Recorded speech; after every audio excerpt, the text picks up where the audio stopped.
Hello' everyone, আজিৰ ভিডিঅ'টোত আমি আলোচনা কৰিম ছ'চাইটিছ এখন ৰেজিষ্ট্ৰেশ্যন কৰিবলৈ তাৰ বাবে এখন মেমৰেণ্ডাম আমি কেনেদৰে প্ৰস্তুত কৰিব পাৰোঁ। ইয়াৰ আগৰ ভিডিঅ'ত আমি আলোচনা কৰিছিলোঁ যে ছ'চাইটিছ এখন ৰেজিষ্ট্ৰেশ্যন কৰিবলৈ প্ৰয়োজনীয় ডকুমেণ্টসমূহ কি কি। তাৰ ভিতৰত আটাইতকৈ ইম্পৰ্টেণ্ট ডকুমেণ্টটোৱে হৈছে ছ'চাইটিছখনৰ মেমৰেণ্ডামখন। চ' আমি এই ভিডিঅ'টোত আজি কেনেদৰে এখন মেমৰেণ্ডাম অতি সুন্দৰভাৱে প্ৰিপেয়াৰ কৰিব পাৰোঁ তাৰ বিষয়ে আলোচনা কৰিম। আমাৰ স্ক্ৰীনত এটা PDF অ'পেন কৰি লৈছোঁ, য'ত ছ'চাইটিছ এখন ৰেজিষ্ট্ৰেশ্যন কৰিবলৈ কি ইনষ্ট্ৰাকশ্যন ফ'ল' কৰিব লাগিব সেই ইনষ্ট্ৰাকশ্যনখিনি মেনশ্যন কৰা আছে। লগতে আমি কেনেদৰে মেমৰেণ্ডামটো প্ৰস্তুত কৰিম তাৰ বাবেও কিছুমান ইনষ্ট্ৰাকশ্যন দিয়া আছে। চ' এই ইনষ্ট্ৰাকশ্যনখিনি আমি ভালদৰে এই ভিডিঅ'টোত আলোচনা কৰিম। পোনপ্ৰথমে ইয়াত কোৱা হৈছে যে ছ'চাইটিছখন ৰেজিষ্ট্ৰেশ্যন কৰাৰ আগত আমি 2টা কপি মেমৰেণ্ডাম সুন্দৰভাৱে প্ৰস্তুত কৰি ল'ব লাগিব। আৰু মেমৰেণ্ডামখনৰ প্ৰত্যেকটো পেজত প্ৰেছিডেণ্ট আৰু ছেক্ৰেটেৰীৰ চিল মোহৰসহ স্বাক্ষৰ প্ৰয়োজন হ'ব। তাৰপাছত আমি যেতিয়া ছ'চাইটিছ ৰেজিষ্ট্ৰেশ্যনৰ বাবে এপ্লাই কৰিম তেতিয়া ফৰ্মখন ছাবমিট কৰোঁতে আমি গভৰ্ণমেণ্ট ফিজ পে' কৰিব লাগিব। আৰু লগতে যিখন সাধাৰণ সভাত আমাৰ এক্সিকিউটিভ বডিখন গঠন কৰা হৈছিল সেই সভাখনত উপস্থিত থকা সদস্যসকলৰ চহীৰ লগতে সেই সভাখনত গ্ৰহণ কৰা প্ৰস্তাৱসমূহৰ এটা কপি প্ৰয়োজন হ'ব। মেমৰেণ্ডামখন প্ৰস্তুত হোৱাৰ পাছত মেমৰেণ্ডামখনৰ এটা পেজত আমাৰ নিজৰ ডিষ্ট্ৰিক্টৰ deputy commissioner, additional deputy commissioner নাইবা ৰেভিনিউ চাৰ্কেল অফিচাৰৰ এটা স্বাক্ষৰৰ প্ৰয়োজন হ'ব। তাৰ পাছত ছ'চাইটিখনৰ যদি ৰেজিষ্টাৰ্ড অফিচটো ছ'চাইটিখনৰ নিজৰ মাটিত আছে তেতিয়াহ'লে মাটিৰ নথি পত্ৰৰ প্ৰয়োজন হ'ব। আৰু যদি ৰেজিষ্টাৰ্ড অফিচটো অন্য ব্যক্তিৰ পৰা ভাড়ালৈ চলাই থকা হৈছে তেতিয়াহ'লে এটা এফিডেভিটৰ সহায়ত ৰেণ্ট এগ্ৰিমেণ্ট এটা প্ৰস্তুত কৰিব লাগিব আৰু সেই মাটিৰ মালিকজনৰ মাটিৰ প্ৰমাণপত্ৰ হিচাপে জমাবন্দী কপি দাখিল কৰিব লাগিব। ইয়াৰ পাছত প্ৰেছিডেণ্ট আৰু ছেক্ৰেটেৰীৰ ফটোৰো প্ৰয়োজন হ'ব। ছ'চাইটিখনৰ ৰেজিষ্ট্ৰেশ্যনৰ পূৰ্বে যদি ছ'চাইটিখনে কিবা কাম কাজ কৰিছে বা কিবা এক্টিভিটি কৰিছে তেন্তে সেই ডিষ্ট্ৰিক্টৰ ডেপুটি কমিশ্যনাৰৰ পৰা সেই কাম কাজৰ বা এক্টিভিটিৰ চাৰ্টিফিকেট আনিব লাগিব। আৰু যদি কোনো ধৰণৰ কাম কাজ কৰা নাই তেনেহ'লে প্ৰেছিডেণ্ট বা ছেক্ৰেটেৰীয়ে কোনো এক্টিভিটি কৰা নাই বুলি এটা ডিক্লেয়াৰেশ্যন প্ৰদান কৰিব লাগিব। ইয়াৰ পাছত যদি ছ'চাইটিখনে কোনো ধৰণৰ গভৰ্ণমেণ্ট ফাণ্ড ৰিচিভ কৰিছে তেন্তে আপোনালোকে তাৰ প্ৰমাণ দিব লাগিব। আৰু যদি কোনো ধৰণৰ গভৰ্ণমেণ্ট ফাণ্ড ৰিচিভ কৰা নাই তেন্তে প্ৰেছিডেণ্ট বা ছেক্ৰেটেৰীয়ে কোনো ধৰণৰ গভৰ্ণমেণ্ট ফাণ্ড ৰিচিভ কৰা নাই বুলি এটা ডিক্লেয়াৰেশ্যন প্ৰদান কৰিব লাগিব। চ' ফ্ৰেণ্ডছ, ছ'চাইটিখন ৰেজিষ্ট্ৰেশ্যন কৰিবলৈ আমাক এইখিনি নথি পত্ৰৰ প্ৰয়োজন হ'ব। এতিয়া আমি চাম ছ'চাইটিখনৰ বাবে আমি মেমৰেণ্ডামটো কেনেধৰণে প্ৰস্তুত কৰিম। ফ্ৰেণ্ডছ, স্ক্ৰীনত দেখুওৱাৰ দৰে আপোনালোকে মাইক্ৰ'ছফ্ট ৱৰ্ডত এনেকুৱা ধৰণৰ এটা ফৰ্মেট ৰেডি কৰি ল'ব। তাতে আপোনালোকে মেমৰেণ্ডামখন ইংৰাজী নাইবা অসমীয়া যিকোনো এটা ভাষাত লিখিব পাৰে। পোনপ্ৰথমে আপোনালোকে 1 নম্বৰত নেম অফ দ্য ছ'চাইটি ঠাইত আপোনালোকৰ ছ'চাইটিখনৰ নাম ইয়াত ফিল কৰি দিব। তাৰ পাছত ছ'চাইটিখনৰ অফিচৰ এড্ৰেছৰ ঠাইত আপোনালোকে ছ'চাইটিখনৰ অফিচ এড্ৰেছটো ইয়াত ফিল কৰি দিব। তাৰ পাছত ছ'চাইটিখন আপোনালোকে কি উদ্দেশ্য লৈ গঠন কৰিছে সেই উদ্দেশ্যকেইটা তলত ফিল কৰি দিব। উদ্দেশ্যসমূহৰ এক্সাম্পল ওপৰত দি দিয়াই হৈছে art and culture, environment, science and technology, rural development, education, health, women and child welfare, agriculture. এইসমূহ উদ্দেশ্যৰ ভিতৰত আপোনালোকে যি উদ্দেশ্যত আপোনালোকে ছ'চাইটিখন গঠন কৰিছে সেই উদ্দেশ্যকেইটা ইয়াত ফিল কৰি দিব। তাৰ পাছত ছেকেণ্ড পেজত আপোনালোকে এখন টেবুল বনাব লাগিব।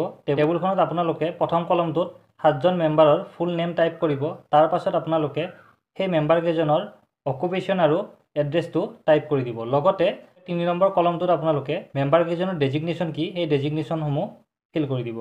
তাৰ পিছৰ পেজটোত আমি আৰু এখন টেবুল পাম। এই টেবুলখনতো আমি প্ৰথম কলমটোত মেম্বাৰ 7জনৰ স্বাক্ষৰ ল'ব লাগিব। তাৰ পাছত দ্বিতীয় কলমটোত আমি মেম্বাৰকেইজনৰ এড্ৰেছ, অকুপেশ্যন আৰু ডেজিগনেশ্যন লিখিব লাগিব।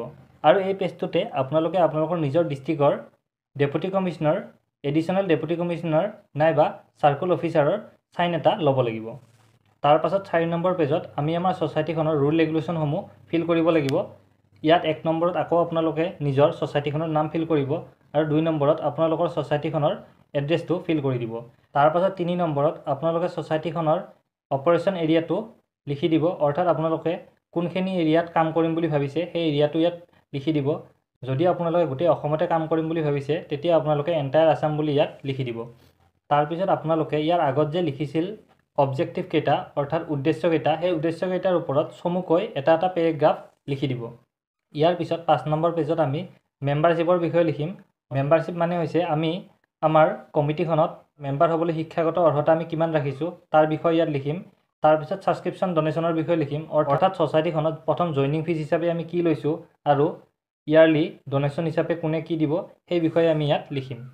তাৰ পাছত আমি কালেকশ্যন অফ ফাণ্ড আমি কেনেদৰে পুঁজি সংগ্ৰহ কৰিম তাৰ বিষয়ে ইয়াত আমি অলপ বৰ্ণনা কৰিম আৰু তাৰ পাছত পুঁজি নিয়ন্ত্ৰণ অৰ্থাৎ আমি ফাণ্ডসমূহ কেনেদৰে কণ্ট্ৰল কৰিম তাৰ বিষয়ে ইয়াত আমি এটা পেৰেগ্ৰাফ লিখি দিম।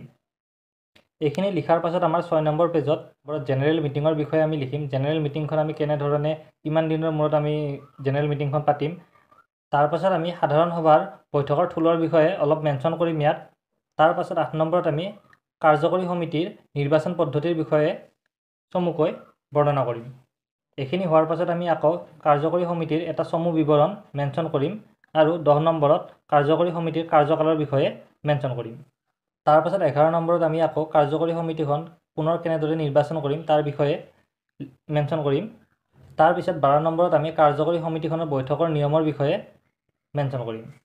তাৰপিছত 7 নম্বৰ পেজত আমি মেনশ্যন কৰিম সমিতিখনৰ কোনো সদস্যই যদি নিয়ম ভংগ কৰে কেনেদৰে আমি মেম্বাৰৰ পৰা আমি কেনেদৰে বহিষ্কাৰ কৰিব পাৰোঁ তাৰ বিষয়ে মেনশ্যন কৰিম।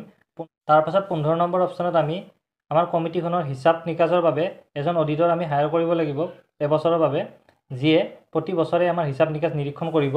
তাৰপাছত 16 নম্বৰ অপশ্যনত আমি লিগেল প্ৰচিডিউৰৰ বিষয়ে মেনশ্যন কৰিম। এই প্ৰচিডিউৰখন ইয়াত মেনশ্যন কৰি দিয়াই আছে, আপোনালোকে এনেদৰেও বস্তুখিনি ফিল কৰিব পাৰিব। তাৰপাছত 17 নম্বৰ অপশ্যনত আমি ৰিজলিউশ্যনৰ বিষয়ে মেনশ্যন কৰিম। তাৰপাছত আমি 18 নম্বৰ অপশ্যনত প্ৰথমত থকাৰ দৰে লাইনটো লিখি পেলাই শেষত আমি আমাৰ নিজৰ কমিটিখনৰ নামটো মেনশ্যন কৰি দিম আৰু একেবাৰে শেষত আমি 3জন এক্সিকিউটিভ মেম্বাৰৰ চহী কৰিব লাগিব।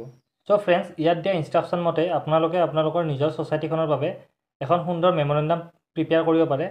যদি আপোনালোকে মেমৰেণ্ডাম বনাওঁতে কিবা অসুবিধা আছে আপোনালোকে আমাকো যোগাযোগ কৰিব পাৰে। আমাৰ সহায়তো আপোনালোকে আপোনালোকৰ ছ'চাইটিৰ বাবে মেমৰেণ্ডামৰ লগতে যিকোনো ডকুমেণ্টেশ্যন অতি কম সময়ত আৰু সুন্দৰভাৱে ৰেডি কৰিব পাৰিব। ডেছক্ৰিপশ্যনত আমাৰ যোগাযোগ নম্বৰ দিয়া হৈছে। ছ'চাইটি ৰেজিষ্ট্ৰেশ্যন ৰিলেটেড যিকোনো ধৰণৰ কুৱেৰিৰ বাবে আপোনালোকে আমাক যোগাযোগ কৰিব পাৰে। চ' ফ্ৰেণ্ডছ, আজিৰ ভিডিঅ'টো আমি ইমানতে সামৰণি মাৰিছোঁ।